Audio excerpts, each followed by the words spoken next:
Greetings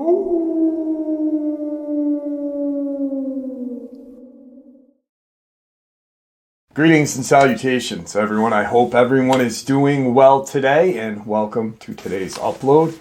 Before we jump into it, a couple quick links.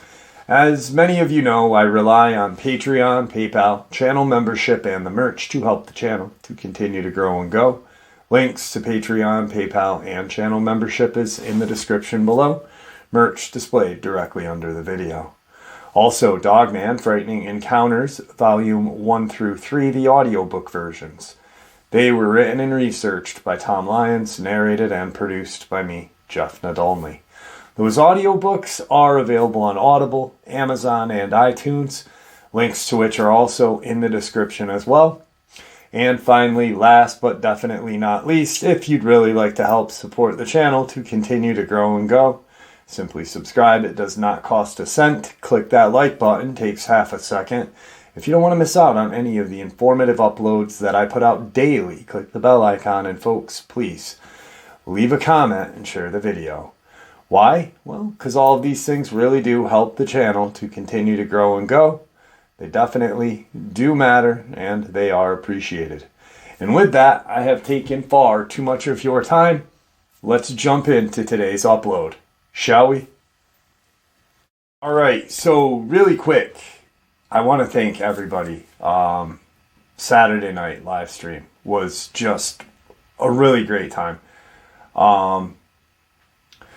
Every Saturday we have a live stream, 12 a.m. Eastern Standard Time, as a kind of joke because I'm from upstate New York.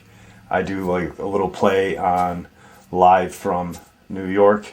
It's Saturday night.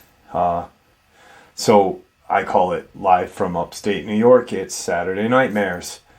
And we've had some amazing live streams every Saturday. For some reason, last weekend, I don't know if I needed the energy that you guys were giving me, but I had a lot of fun. And I had felt kind of in the dumps, I guess. And it really helped pick me up and just kind of bring me back a little bit, re-energize, I guess. And I hate to sound like a hippie, but yeah, it was awesome. It really was. And I learned so much from you guys that it really is a great family. It's not even a community. It's a family. There's a lot of respect in the chat. The chat moves quick, but it is very fun, and I hope to see more of you guys there. But I want to thank everybody that was at the live stream on Saturday. Thank you so much from the bottom of my heart. I really did have a lot of fun, and I try not to show too much of what's going on in my life, because one, that's not why you're here, and two, it's not why you're here. But I was kind of in my own little funk, and you guys really just hanging out with me took me out of it and just gave me some pep. I needed that kind of boost. So thank you. Couple emails that I had gotten. One is the experience that I'm going to share with you guys really quick here. But a subscriber asked, they had said that we had seen your studio that is upstairs, but all we see, the downstairs studio, is what we can see from the camera. Would you be able to show us what the studio downstairs looked like? And I thought about it, and I was like, you know what? Yeah, sure. So I'm going to quick give you guys a little scan of where the my home base is. I mean, this is the place that I spend the majority of my time. Upstairs is pretty much where I do the live streams because we have the outside window right there. And if you haven't been to the live stream, you have no idea what I'm talking about. But if you have been to one of the lives, you'll know exactly what I'm talking about. So really quick, here is the downstairs studio, and it's more or less just a room. Downstairs in my house was a dentist office, and I have not done anything to it except move my stuff from my upstairs. It was my apartment upstairs, but then when the dentist passed away, the house is mine now. And so I slowly kind of reinventing the living spaces, but this is probably my favorite room in the house. So I want to quick show you what we work with every day. All right, so I just picked the camera up off the desk. I'll spin the camera around so you guys can get a quick layout, and then we'll jump into this really crazy encounter. But a subscriber asked to see the studio, and I figured, you know what? It's nothing. It's not anything amazing. It's something that I sit in every day and research and feel comfortable in. So here you go. All right, so that black file cabinet is where the camera usually sits. There's my desk. And then there's all my little bookshelf, trinkets and such from subscribers. One of the greatest movies on earth, Clockwork Orange. I love Coca-Cola, if you can't tell. Some paranormal equipment right here. That's an SLS camera right there. Some air horns. The paintings that Aramis got me, that when I do the upstairs studio, I've got to put back up my hiking bag. The map that I like to pin encounters, and as you can see, New Mexico and Colorado are two of the biggest states that I look at right now. My gun safe, and then my printer, some more paranormal equipment, and then my maps of the Adirondacks, a world map, a painting from a subscriber, map calendar, and yeah. So this is the studio. Like I said, it's nothing like Joe Rogan or, any of those big funded studios that you see on YouTube. This is just me at home where I like to work. Something quick that I wanted to show you. Now, that picture right there, that is a picture that Aleister Crowley drew. He drew this right here. And that is a demon, supposedly, that he summoned. Lam is its name. Lam. Lam. And the appearance to a gray, an alien gray, is striking. And I found it so interesting that I needed to put it on the old pegboard. So, but John Sumner gave me the warning, Bigfoot sighted. It's a amusement park. So let's get into today's upload though. All right, so thank you, subscriber that asked to see the studio. Actually, a few people have asked, but I just never, I don't know, I never thought that people cared,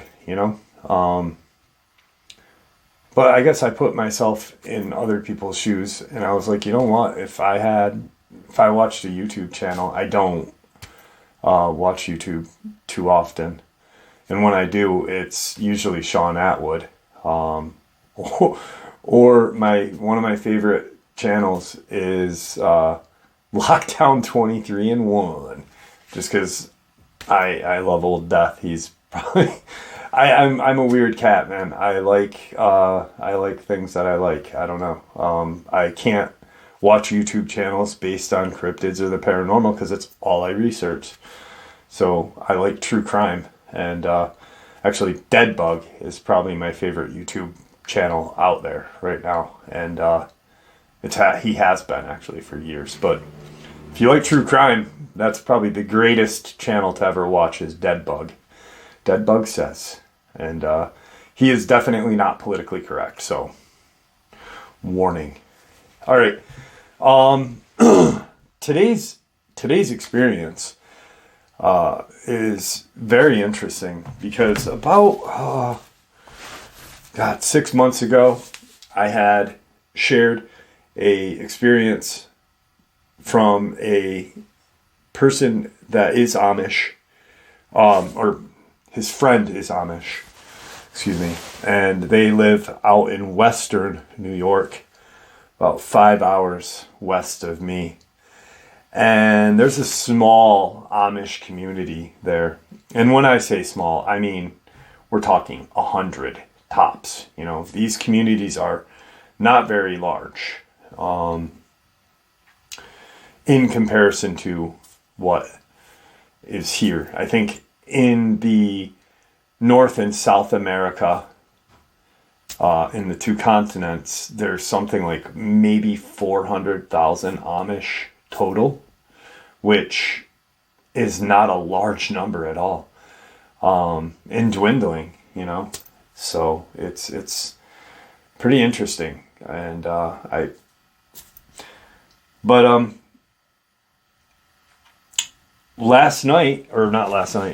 Saturday night, a subscriber, him and his wife were watching the live stream, and they were first time live streamers. They've been watching the channel for about a year now, and his wife actually was the first to find the channel, Lucas and Sarah. And last night they were gifted a membership from one of my supporters, and they wanted to thank whoever it was. So, and I don't really know who gifted it because there was quite a few people between Aramic, Larry Lindman, Sean 11B, Eli, and a couple others, and I'm sorry if I forgot, that gifted like 10, 20, 30 memberships to Pete, you know. So it was pretty crazy last night, pretty interesting Saturday night. But immediately they got hit with a membership, and Lucas and Sarah started talking after the live stream about, hey, you know, we heard Jeff share the New York Amish experience. They're pretty familiar with that community. Not, they don't know anybody in the community, but they know of the community. And because of the kindness of another subscriber giving them a membership, they were like, we've got to share, you know, we have an experience that essentially affected their lives, and to the point where they actually left their community when they were older and felt like they could go out into the modern world, essentially. It happened back in 1997, and it was in a Amish community called Parisburg, Virginia, which is in Giles County, Virginia. A very, very isolated Appalachian Mountains right there, location, prime for Dogman, which is crazy too, because as we were talking, there's a lot of information that I just want to hammer you guys with right now with the experience. As we were talking, they were talking about how they had heard DJ talk from Tazwell and a few other subscribers, and how I really did a deep dive on the disappearances and deaths that occurred in 2020 to 2023 in Tazwell, Buchanan, Virginia, Mercer County, West Virginia, right across the border. And there apparently is, in DJ, I'm surprised DJ never told me this, because there's a unincorporated township in Tazewell, Virginia, called Burke's Garden. And there's a small Amish community within that unincorporated community. And there have been numerous Dogman experiences and encounters in that area, to where the point prior to people moving from Parisburg to go to Burke's Garden, that was actually a debate on if they should move. Apparently they are just like we are aware of these creatures. So 1997, Parisburg, Virginia. Now, Lucas was 13, Sarah was 10 years old, and the community had just started to get founded, apparently. It was no more than 3 or 4 years old at the time. Lucas remembers when the community was founded. Sarah, not so much. She's got a little bit of memory of it, but Lucas really does remember a lot of it because he was, 9 or 10. And at this point, when they are building this community of Amish, apparently it's the largest Amish community in Virginia. I think there's like 600 Amish, going off of what Lucas and Sarah told me, that as they are building this community, families were building their homes, and other families or their family, extended families, would live and contribute as they were building their home. Acreages off to the side where their farm land was and such. Now, Lucas and Sarah, they are married now. Lucas is 40 and Sarah is 37 years old. They left the Amish community in 2010. So their family being very, very close, I guess Lucas's dad and Sarah's dad had been friends growing up in a whole different other community in Pennsylvania. Apparently it had moved from Lancaster down to Parisburg, Virginia. And so, as communities do and such, not so much nowadays, but they would extend their hospitality and say, hey, we're going to help you, since you helped us build our home first, we'll help you build yours, but you and your family stay with ours until you can, until we have your home built and your barn built and everything else to repay you for your help. And it's just kind of a brotherly thing to do. And I guess key thing, as I said, the barn as well, because that is one of the big things. I'm not Amish. I'm just going off of what Lucas and Sarah shared with me. The house first and foremost, but you need a barn because that's where all of your farming, everything centrally is located in your barn. You keep all of your tools, your storage is there, your animals and such. So it's a key necessity. So as they had built their home and they had been living there for a couple months. Now, Lucas is 13 at the time and Sarah is 10. They didn't really like each other, even though they're married now. They didn't like each other at that point. She was an annoyance to him and such. And you know how kids are. And plus boy-girl, I guess even in Amish land, the girls have cooties. So they are now coming into fall and winter. And they can only go and build as fast as they can. So Sarah's family is now going to stay in Lucas's family's home, which was actually large, pretty large. Apparently, I don't know how the monetary system works with Amish. But apparently Lucas comes from a, I guess, upper tiered Amish family. His dad and his family is fairly well off in Amish whatever. So, which is cool, you know. Like I said, I don't know how it works, but they have a larger house than most.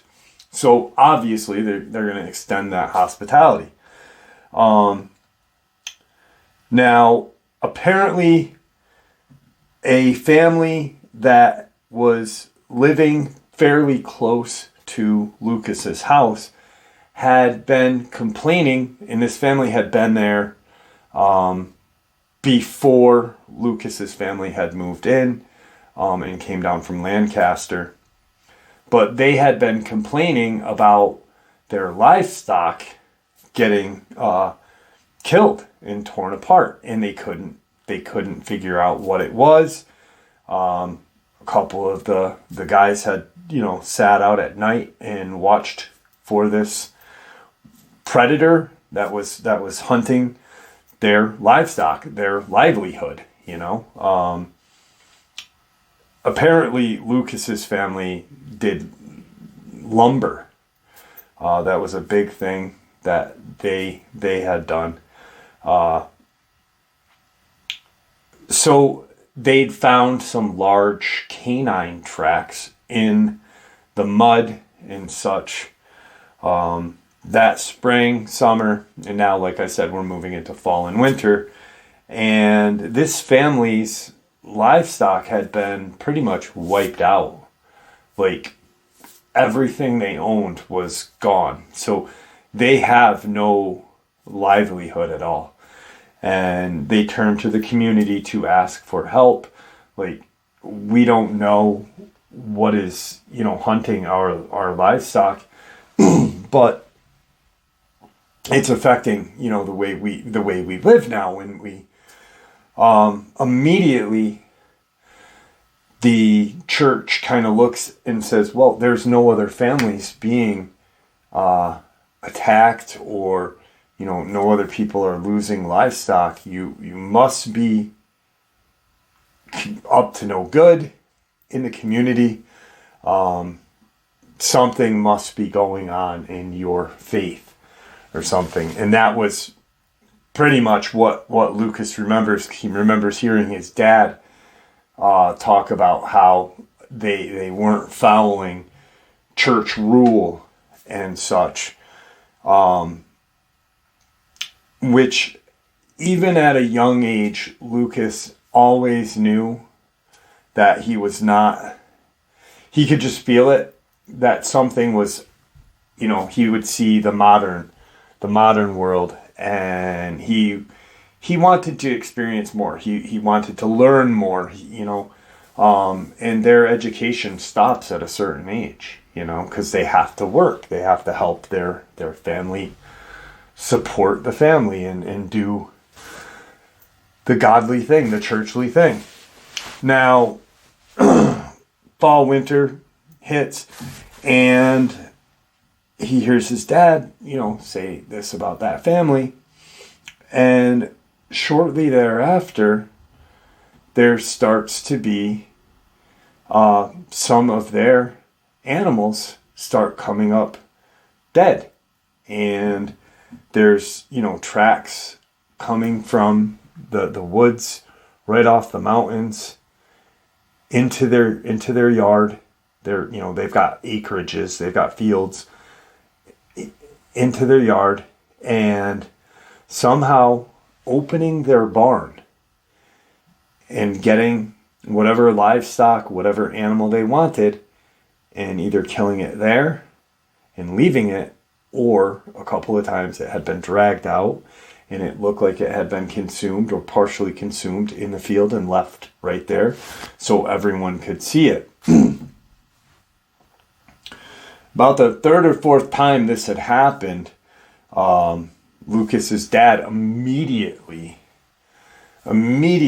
decided, you know, we cannot tell anyone. You know, that one family obviously there is something, his dad and his family prided themselves on following, the church way or the God way, whatever. So he said, we cannot tell anyone. We have to deal with this on our own. We have to figure out how these things, whatever this is opening the barn doors. And he had seen the tracks. Now, Sarah's dad he knew a little bit about, from his family, about trapping and such. And his dad, or her dad, had a shotgun. Lucas's dad did not. He did not have a firearm at all, which some families do, some families don't. It's neither here nor there. It's not looked down upon if you have a shotgun or a small caliber rifle as a tool, like probably a bolt action. Because it is a tool, like a hammer, like a screwdriver. It's as something to hunt with, something to whatever. It has a purpose. I don't believe if you gave a Amish family a AR-15 chambered in 4.58 SOCOM, they're going to be too happy with that. But, a shotgun, pump shotgun, whatever. So the dads go out and they look, and Lucas is with his dad because he's now 13. And he's getting to that point where schooling is less and less at that age. And that's kind of where he starts to kind of lose a little interest in remaining to his faith. And like most Amish kids, they keep it to themselves until they go and experience the modern world, and or decide to stay Amish or go out. And there is a lot less Amish kids at 18 years old after the Rigsbringa, I think it's called. After they experience that, you think once these poor kids, get to experience what we experience, whatever, cars, drinking, bars, girls, guys, whatever, that they want to stay with us. No, it's pretty close to 90% stay Amish after that. They're scarred. They're like, holy shit. Now, he's with his dad, Sarah's dad, and his older brother is there. Sarah's family had all girls and 3 girls. Sarah's the youngest. So he remembers hearing Sarah's dad say, this is not right. These tracks are not what they seem. And Lucas's dad, what do you mean? What do you mean by that? And he says, there's looks like there's a set of 4. So we're automatically thinking that it is a large wolf or something else that is canine coming off the mountain. But if you look at how each set of prints are, this is not quadruped, it is bipedal. It just looks quadruped as how the steps are in the snow. Immediately at that point, they shudder and think, demon. His father immediately looks at Sarah's father and says, we cannot tell anyone, whose fault this is. Is it, did you bring this to my house? Did I bring this to my house? We need to figure it out. We need to deal with this. This is a demon on our home.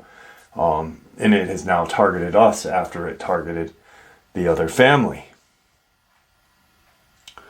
Lucas hears that and he remembers seeing his dad look like so terrified that and it wasn't the fact that a demon was coming. It was the fact that the church would look at him like he did something wrong. That was the most scariest part. And he was like, in his head at that point, he's like, there is something killing our livestock, but you're more afraid of what the church is going to say to you and blame you for something we have no control of. They decide to, figure out a locking mechanism for the doors. And at night, they would use the shotgun. One male member of the family would stay up and keep an eye from the house to the barn. And if this demon showed up, they would alert all the male members in the house to come, and they would go out and then they would shoot it. Lucas remembers his dad at that point when they did realize that there is something, large coming to our property and we are now being targeted. His dad actually had gone out and went and bought a shotgun. So now there's 2 shotguns on the property. A couple nights go by and nothing really majorly happens. There's no more any kind of livestock being killed. But the only thing that is noticed is that there are what looks like something trying to break whatever locking mechanism they had put on that door of the barn. And there are always fresh prints in the morning. And it had alternated nights. So Lucas's dad would be up one night, then Sarah's dad the next. Lucas's older brother, then his dad, so on and so forth. Lucas, no, not yet. If he had been 15 or 16, yes. How is whatever's coming to our barn getting past as we are looking out the window? Like, they have a chair and they are sitting watching their barn, like diligently paying attention. Not, they don't have TV, they've got the good book to read or whatever, but that's their main focus. So how is something getting to point A to point B without point C seeing it? It's impossible. Now, up into this point, nothing has occurred during the daytime. As far as this family knows, nothing has occurred anywhere else to any other families in the area. And as far as anyone knows, what happened to the other family's livestock only happened at night. I guess some sort of shunning or whatever had been done. They weren't cast out, but they were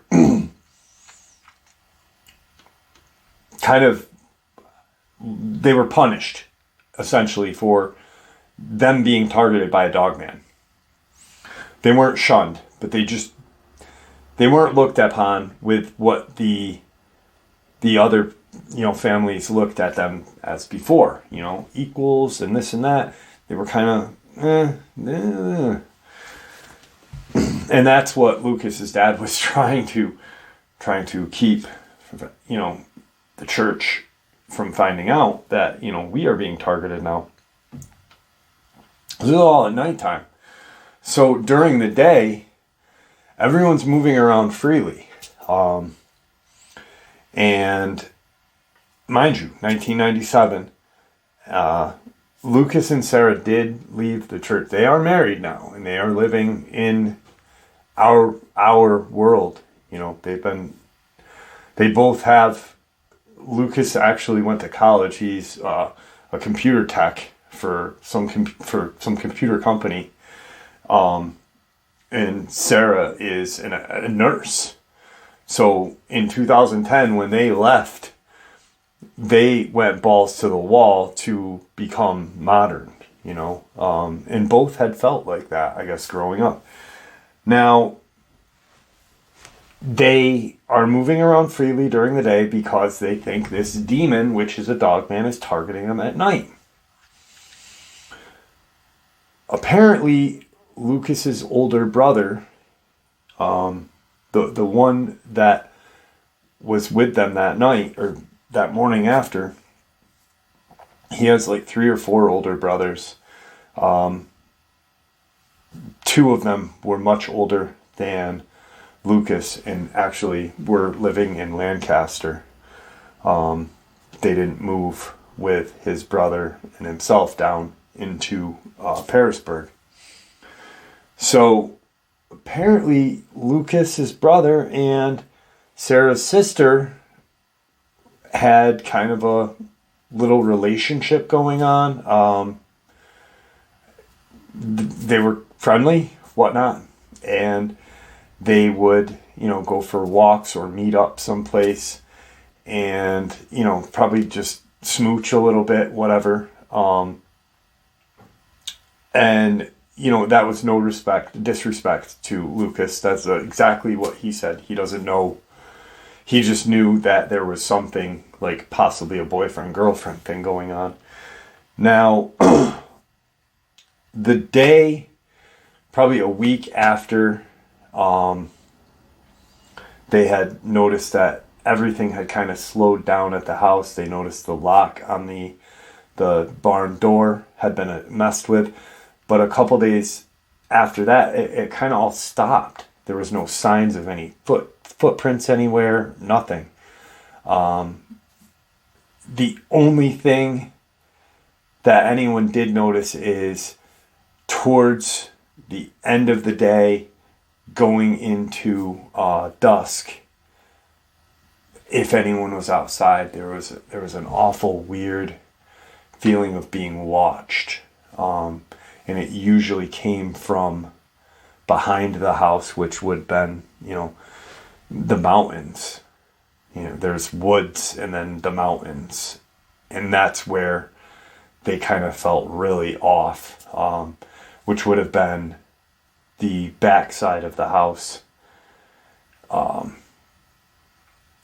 because their main part of their fields and stuff were on the road. The back of the house faced the mountains. So, the mom wouldn't want to, do anything. It was just a really strange feeling, but nobody saw anything for about a week, until one day, Lucas had been doing his studies. Sarah was doing her studies, and Sarah's second older sister, her middle sister, was doing studies with them as well. She was just almost at the age of where her schooling would be cut off and she would learn how to, either cook, mend, whatever. They're all doing their schooling and they hear this scream, just this loud scream. The whole house just stops. The 2 dads are inside. They're doing some kind of work on possibly the fireplace in the upstairs part region or whatever to keep the house warmer. They were doing stonework, or Lucas doesn't remember. He knows that both dads were at the house, and he thinks that they were doing work on, there was a fireplace upstairs, and Lucas's dad was on top of doing lumber and such. His trade was building homes and barns and foundations and such. He was a very good builder, tradesman. because everyone was there. So this scream just fucking echoes in the valley where they live. And, everyone just comes running into the main part of the house to go out the door. And in comes Sarah's older sister. She's got blood all over her. She's trembling. She's pale white. She's speaking almost in like a frantic, it was there. It got Lucas's brother. It got him. It killed him. The demon. And she just kept saying demon, and Lucas's brother was dead. But it's just covered in blood. The whole family is in shock.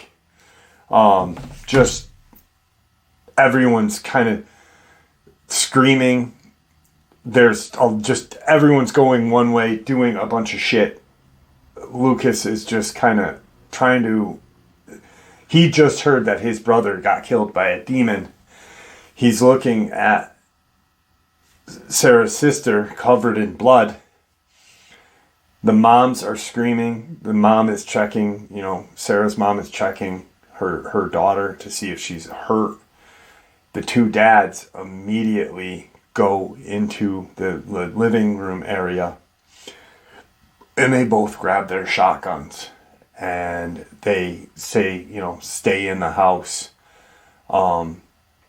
Lucas's mom says something, don't go out there. The demon will kill us all if you go out there. Don't, go out there. And immediately they just run out. As they get out that front door, they're onto their porch, and they see the barn, and they can see the tracks where she ran. Because there's, footprints with a little bit of blood. Not a lot. She's not hurt. She's got some blood on her from the Dogman killing Lucas's brother. As they're running out, the dad sees, and Lucas sees, because he's gotten up as well, and he's looking out the window. His mother screamed, get away from the door. The demon will see you, and it will get you. It will know you. It will get us all. Apparently, in their religion, I guess, once something latches on to you, you are targeted, and your family is too. I guess it's a strange way to think about it, but I guess it makes sense in the long run, I really don't know, but it's pretty scary, and it's pretty crazy too, because you wouldn't think we live in 1997. I was 21. In 97 I had a landscaping job, and I had an old 91 RX-7 convertible. You don't think about demons and curses and this and that until you know what we know. This shit exists, but you just like that whole kind of aspect and thinking is just strange to us still. Even though we know that these creatures and stuff are out there, we would have a whole different way of dealing with this. And words to say to our kids. So he is just kind of ignoring her, but she's, yelling. She's in hysterics because her son is dead. She's just heard that a demon. As he's looking out, he watches, door just opened. It was Tigger. He watches this kind of grayish white bipedal wolf come running out of the barn, and it turns and looks, because now you have Sarah's dad and Lucas's dad coming out of the house, and they've got their shotguns up, and it turns and looks, and he could see how it stood, it had this just broad chest, and there was a lot of white on its chest and a lot more gray like on the back side and side of it. And he saw that there was blood from under its chin down, to where its muzzle would have been. It was all gray or white too, and then gray all around. So there was blood visible on this creature. It turns to see them coming out, and both dads took aim and shot. They don't know. He doesn't know if it got hit. He doesn't remember, but he remembers hearing 2 shotgun blasts and watching this thing. If it did get hit, it was definitely hurt, but it dropped bipedally from bipedal mode to quadruped, and it turned once more and looked at them, and then just ran into the woods.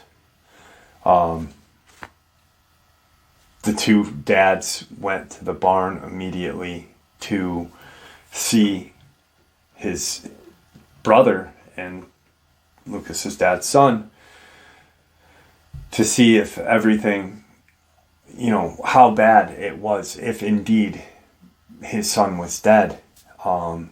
They did go in and they did find that he was dead. Lucas doesn't know the details. He remembers seeing that his brother had been pretty mauled pretty severely. There was puncture wounds and claw marks on his neck area, his face, his shoulders. It was a pretty nasty attack. Like, his upper body was just really attacked. And if you think about any of the deaths, like Brenda Hamilton, Tony Aarons, Amber Miller, a lot of those are the upper torso region of their body, and very little defense mode, because you can't. They're so huge and so, strong that you really have not a good defense against them, especially if, you're a 17-year-old kid in your barn with your girlfriend smooching on her, and these poor kids at 97 had never heard of, anything that we knew. They didn't know Leonard Nimoy's, crazy books, and not crazy because my parents had them, but you know what I mean. They had no idea what any of this was. They never heard of Ripley's Believe It or Not, so they get the body, and apparently there's a grieving period where the body is cleansed and dressed and put in the casket and left in the main living foyer of the house or whatever, and then buried in the Amish cemetery and such. That's how he saw where the wounds were, and he'll never forget. It was like it had clawed at him and was biting him,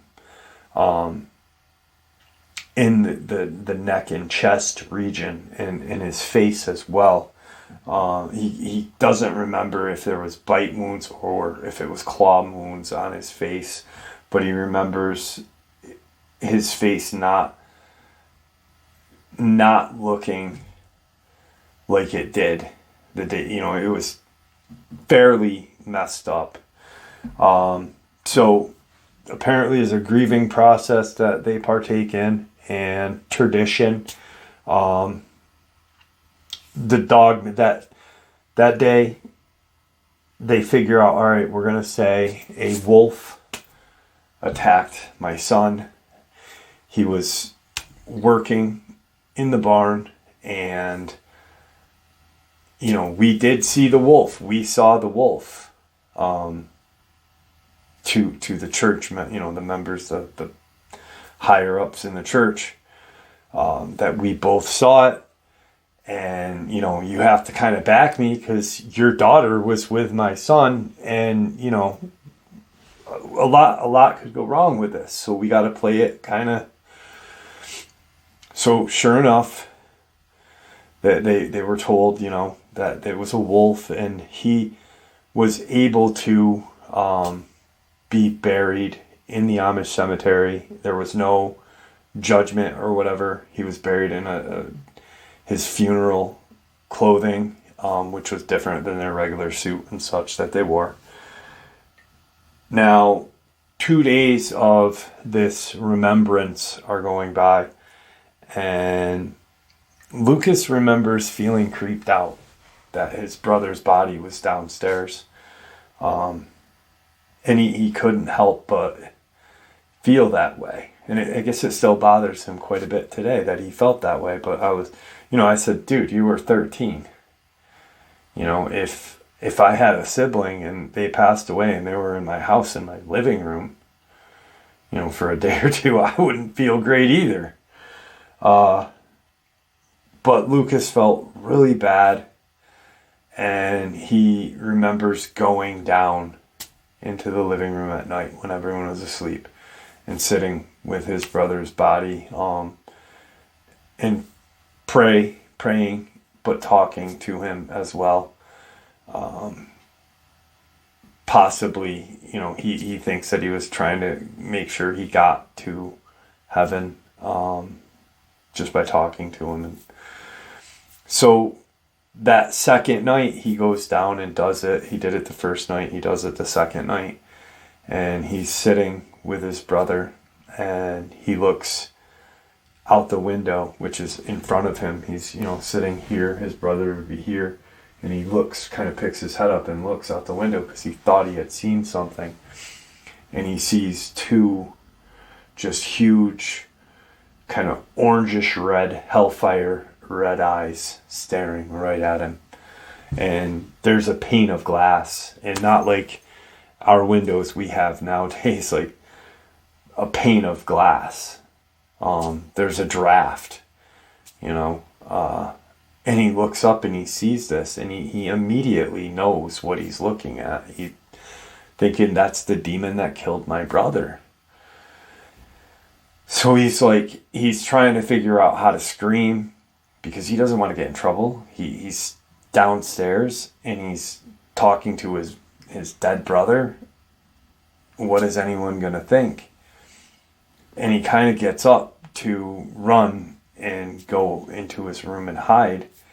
But when he gets up and he turns and he looks out that window, like, we're in a living room, so you've got two walls that have windows. Boom! There's another set of eyes staring right at him. And he's now like, there's two of them. And he's just got chills. He's starts to panic. He remembers, like, I gotta go past, you know, that window. And then I'm almost to the stairs. I can get to the stairs. It won't come through the window and get me. But as it puts its head against the window, he can hear that very fragile kind of glass vibrate. And he can hear a growl. And then that's doing more vibration on the glass window. He runs by to get to the stairwell to get to his dad. He's not thinking that both shotguns are in the room next to where where his brother is. He's not thinking anything because he's, you know, this is something he's never had to deal with. And his code, his family, his mom and dad's policy is the firearms stayed in this room. You know, they didn't go in your bedroom. Nowadays we have, you know, gun safes in our bedrooms and such. They didn't have a gun safe, you know. He gets going and he starts to run, and now he's got to pass two more windows, the outdoor door with a window, and then the stairwell. Each window he passes, he sees, boom, glowing red eyes. glowing red eyes. And he gets past the door, glowing red eyes. And he's in his head going, are they moving that fast? Are they moving that fast? Is it,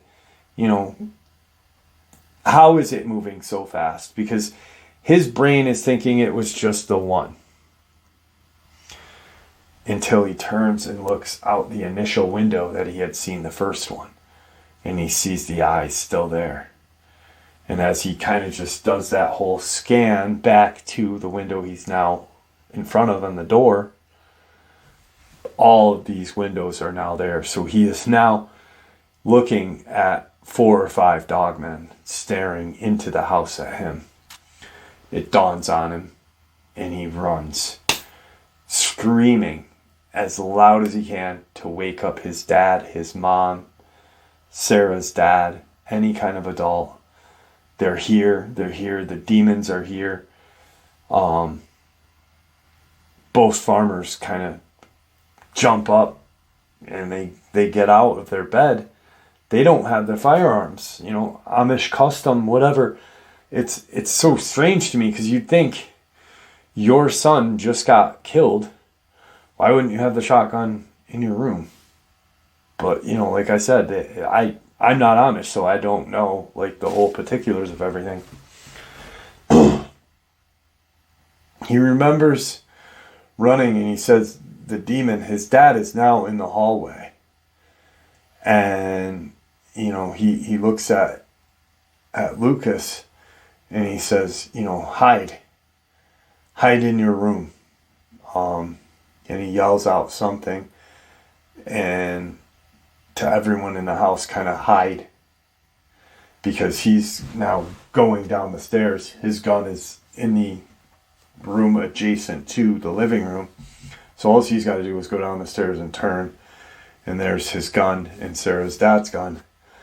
But he's got a first-hand view of what he's coming down those stairs to, which is a set of hellfire freaking eyes staring right at him with an angry growl vibrating that thin piece of glass. His dad runs, Sarah's dad's right behind him, and they both now are standing in the foyer part of the house, which essentially is part of the living room, but not. Lucas gets out of his room and stands at the top of the stairs, and he can hear his dad and Sarah's dad say, something about, there's too many of these demons, they're going to kill us. Praise God.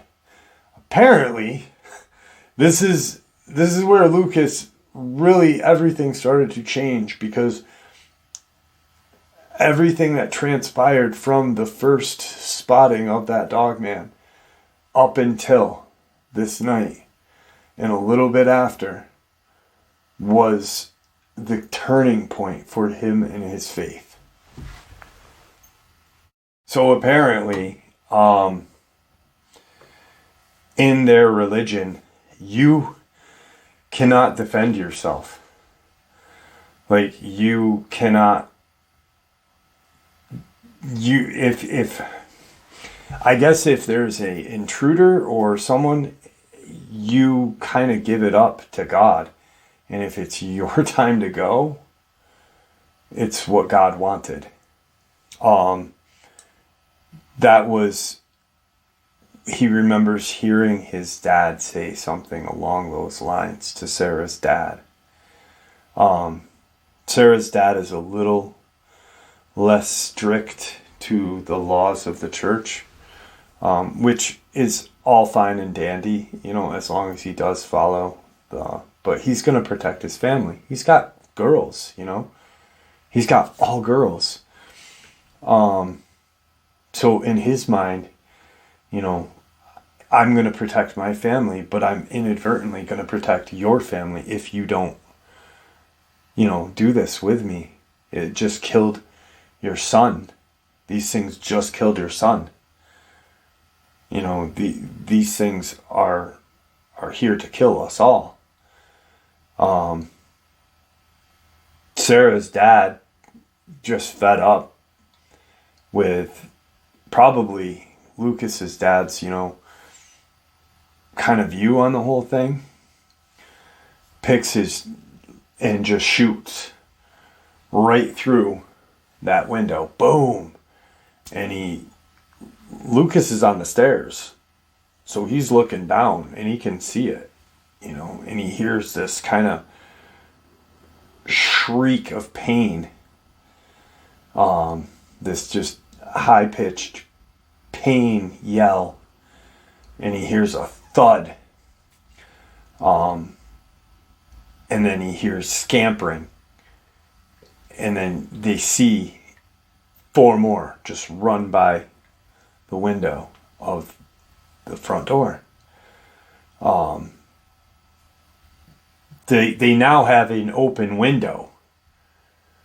So immediately everyone, is now at the top of the stairs wondering what just happened. They all see that the window is, no longer there. So we got to put something on the door. He's yelled to get some of the lumber from our room, his parents' room, where they were building the fireplace. Get some of the lumber and bring it down to us, Lucas. And bring, my tools. They patch up the window, and probably no longer than the time they patched their window up, they hear scampering again, going onto their porch, almost like going into the same place they were just at, because it sounded identical to when they were leaving. It's but no, because now Lucas is downstairs with his dad and Sarah's dad, and he hears everything and sees it all, and he looks over at the windows and there's nothing there.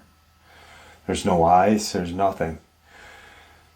Until about 30 seconds, maybe even less, when he looks at all the windows and kind of looks back at his dad and Sarah's dad, patching up the hole in the door, where they hear movement on the roof. And it sounded like just really large claws, just all along the roof. He looks down at his dad, and his dad is looking up. And he remembers thinking, is my dad praying right now? Is that the only thing that's important to him right now? And he just kind of screams like, they're on the roof. They're gonna get us. Dad, they're gonna get us. Sarah's dad looks at Lucas's dad and says, something like along the lines is, we have got to protect our families. These things are here for a reason. We know we did nothing to bring them into our lives. They are just here. They're coming off of those mountains. These are wild animals. What we have to protect our family. So they both go outside onto the porch and then onto the ground and look up. And Lucas doesn't remember much after this, because he was not outside with his dad, but 2, subconsciously he was trying to just kind of erase it from his memory. They are looking and they scream, there's a couple on the roof, what do we do? And Lucas is still downstairs. His mom and Sarah's mom and the girls are all upstairs. He hears smash, like almost as loud as the shotgun blast through the front door. And he turns to look, and all he sees are these huge, just clawed hands with these fiery, brimstone-colored red eyes looking right at him. And half its body's in the window, half of it's out, and it grabs a hold of Lucas's brother's body and rips it out the window. He just screams, lets out this terrible shriek. His dad comes running back in. Sarah's dad is outside. He's observing what's going on the roof. Lucas's dad thought they had come through the ceiling. He didn't realize until he walks in and sees that his son's body is no longer in the living room, and there's a huge hole. And he's like, at that point, loses all kind of mentality. He's in kill mode. And it's interesting because Lucas states this to me when we were talking. He said, my dad, immediately at that point, realizing my brother's body was gone, was in kill mode. And what that shows is, regardless of how, you view their church or whatever, his only thought was to not let this thing cause any more damage to his son's body, because he won't be able to bury it in the Amish cemetery or whatever along with the other Amish. But we've got to go and find his body and bring it back. And if we get a few more of these, we get a few more of these. Little does he know that none of them have been killed. Not the couple from the other day or what went down today. Or that day. He just starts, kind of berserkly shooting and runs out of ammunition very quickly. Runs back inside, as well as Sarah's dad. They reload their guns and they run to the window where his body had been pulled out, and he sees something because he raises his shotgun, points it out the window, and shoots at what is right now devouring his son. And the thing kind of backs off. Now, it's not even hurt. It's not even affected. Lucas doesn't know what they were shooting. He was 13. So it could have been slugs, it could have been bird shot, buckshot, whatever you want to have it. But it was having no effect. And so he just keeps, wanting his son's body. That's essentially what he's fighting for. He's fighting more for that body than his living family, because you can't desecrate this vessel of God and not bury it with your other kinfolk.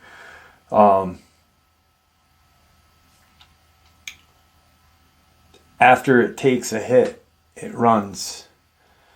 He sees the others that were on the roof kind of just disperse quickly. They bring the body back in. His mother's in tears. His mother's just losing her shit. That night right there was exactly the reason why 20-something years ago he had mentally made up, I'm not going to live this way anymore. When I'm old enough, I'm going to live in the modern world, and I can't. So, these things never came back that night. They never came back after that. They'd gotten the brother's body back, patched up all the windows and such. For X amount of years afterward, the spring, summer, Sarah's dad and Lucas's dad built their house along with other Amish carpenters and tradesmen and such. And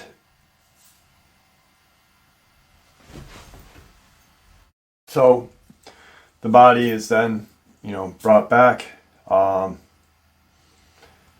Eventually, because we got snow on the ground, and the body is then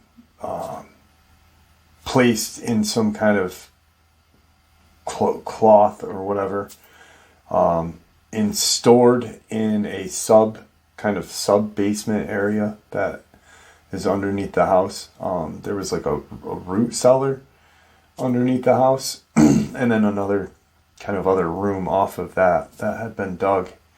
They placed the body in there to avoid any kind of disease or whatnot. Spring, fall come. After that, there was no other incident. They fixed their windows, and life did not go back to normal after his brother had been savagely killed. They build Sarah's house, and time goes on. Eventually, Sarah, at some age, catches Lucas's eye, and they've known each other their whole entire lives. As they get older, they start having talks about leaving and what happened that night. And Lucas's first thought that he fought with as a young child, watching what happened and letting it all sink in, is, if there was a God, why did he allow this to happen to my brother, who had, done nothing wrong to anybody? Why would, this happen? Their house is built. He tells her, I want to leave. I'm questioning. God wouldn't. The God, as I understand it, wouldn't allow my brother to be savagely killed like that. And, we can't protect ourselves. All of this is just adding to him wanting to leave. Couple years go by. They have their marriage. They get married. Apparently that was part of the plan, was to, marry him and her as they got older. And just a lot of questions. After his dad had passed, his mom was still alive when they left. But the questions were just, overwhelming. Why can't I protect my family? If I had a family with you, Sarah, I would protect you. I would protect our family. Why, I wouldn't do something and then beg for forgiveness afterward, because his dad did have to beg the church elders of, we shot these wolves. There were wolves, and they were here, and, this and that. Just none of it made sense to him. And in 2010, he had left his community with Sarah, and they moved to a totally different area in Virginia, where he proceeded to further educate, get educated, and Sarah as well, to the point that they have, an amazing life together, and without restrictions, and a ability to keep his family safe. So when did these things, and why were they targeting, the family members in the early stages of the founding of Pearisburg area, the Amish community founding? It just, none of it felt good to him. And when they left, he carried on with life and such, but they eventually found out about Bigfoot and Dogman and, whatever else my channel and other channels talk about, and that's when he, made the decision, hey, let's have our own family.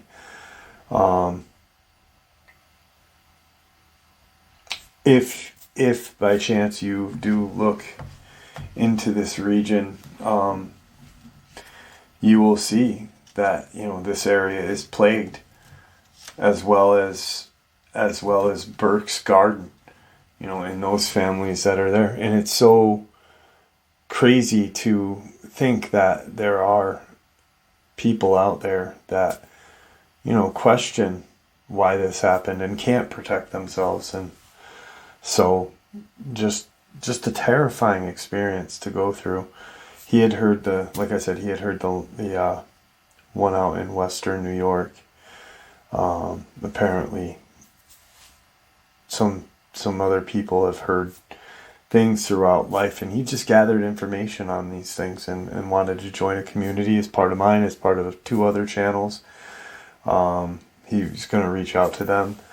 He said that if he decides to do an interview, it will be with me and you guys. But at the end of our conversation, you could tell he was kind of just, there was a block removed from his, kind of chest, but there was still more that he had to deal with. But he's doing great now. Sarah and he have a couple kids that they raised away from the community and found Christianity, or whatever you want to call it, and became a devout Catholic that worships, Jesus Christ our Savior. He just proceeded to further educate himself, but he couldn't separate himself from God and not go to a church and not hear the scriptures and the kindness that his church never had. They didn't have kindness. It was cold. It was all cold. If by chance Sarah's dad failed to say, yes, it was wolves, there'd be a huge issue. So unfortunately for him and his family, they had to witness something that no person should have to witness. And I myself didn't realize how these Amish, how many little communities all throughout certain states were the Amish. And it's strange that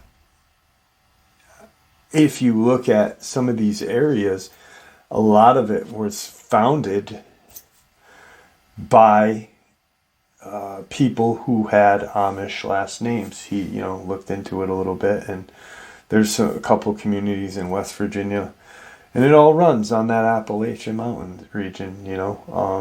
Surely they were coming off of that mountain to attack strays and such, and instigate terror. So I don't know. It's fucking crazy, man. It's really sad, but I hope he decides to come on. And I said, if you don't choose, if you don't feel comfortable sharing, don't. And if you don't choose my channel, don't feel bad. I can have you come back on anytime. Whatever you choose to do, So, Lucas and Sarah, thank you for sharing that with us. Sarah vividly recalls some things that, just nuts. Completely nuts. So with that, I'd like to thank you all for supporting the channel. It is your support, after all, that helps this channel to continue to grow and go, and what gives us all a place and a chance to share our experiences, theories, judgment-free. Everyone is simply treated with the respect that we deserve. Stay safe, happy, healthy, and ever vigilant, keeping an eye on our children, pets, family, and friends. These creatures are real. These events have happened. Share this information with those you love and care about. And it may just help save their lives someday. Until next time, never stop asking questions. Never stop searching for the truth. And God bless you all.